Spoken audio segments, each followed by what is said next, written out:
Aujourd'hui, on cherche toutes sortes. Mais, en fait, la Bible dit ici, en fait, il persévérait dans la prière. Mais il priait pourquoi? À la Pentecôte, là, il priait pourquoi? Il ne priait pas pour le mariage. Il ne priait pas pour le travail. Oh, Seigneur, mon mari. Oh, Seigneur, ma femme. Fatigue les gens. Non, mais tu fatigues tout le monde. Non, non, non, non, non, sérieux.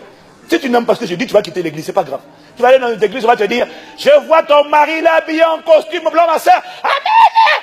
Ah, va en paix. Ici, c'est pour les assoiffés de Dieu.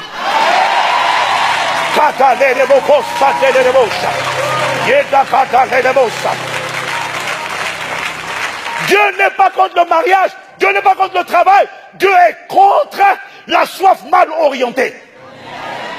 Il priait pourquoi? Écoute le Seigneur de prière aujourd'hui. Je lui arrache les yeux. Seigneur, ouvre ses yeux afin qu'il me voie, afin qu'il me considère, afin qu'il vienne me parler. Tout ça là, c'est ça ta prière.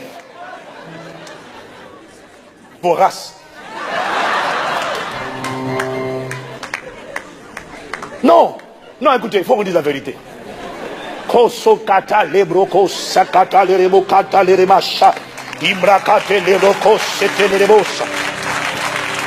Yemanda lerebo. C'est pour ça qu'on fait des réunions de prière. Il n'y a toujours pas le feu. On est nombreux, on prie, mais rien ne se passe. J'ai compris pourquoi. Va écouter ce pourquoi les gens sont en train de prier. 2000 personnes dans une salle. 3000 personnes. 5000. Maintenant, écoute le sujet de prière. Tu vas comprendre pourquoi le feu n'a pas atterri dans la place.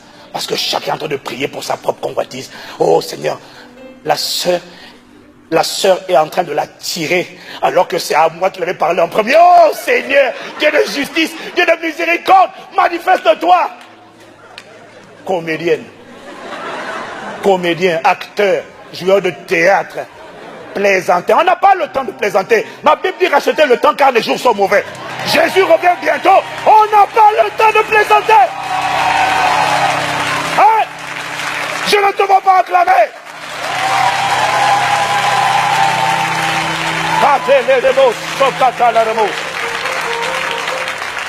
Il priait pourquoi?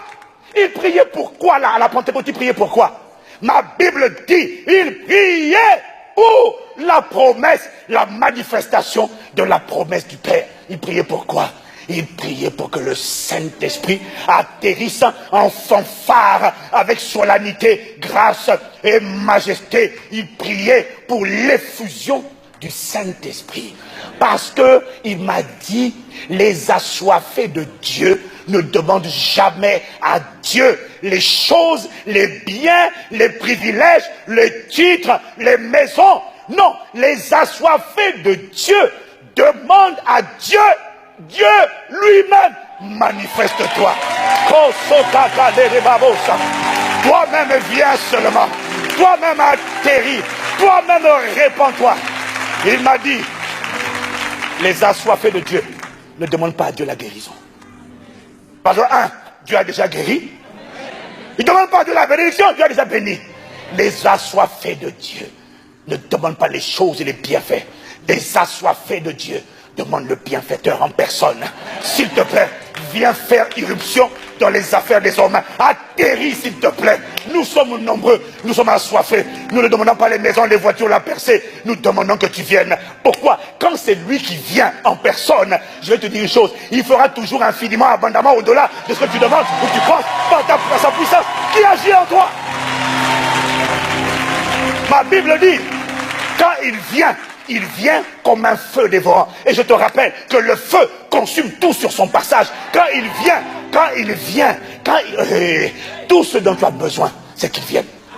Quand il vient, ne demande pas la guérison. Parce que des fois, tu penses que ton problème c'est la guérison. Mais même quand tu es guéri, il y a un démon qui est assis dans ta vie, qui te bloque par la peur, par l'incrédulité, qui bloque ton mariage. Tu vas voir la guérison. Le problème c'est que ta vie est toujours bloquée. Ne demande pas la guérison. Demande l'effusion du Saint-Esprit. Pourquoi? Quand il vient comme un feu. Et le feu ratisse tout sur son passage. Il brûle les chaînes. Il consume les autels. Il consume tout ce qui te bloquait, te retenait. Tout ce qui voulait te cadenasser.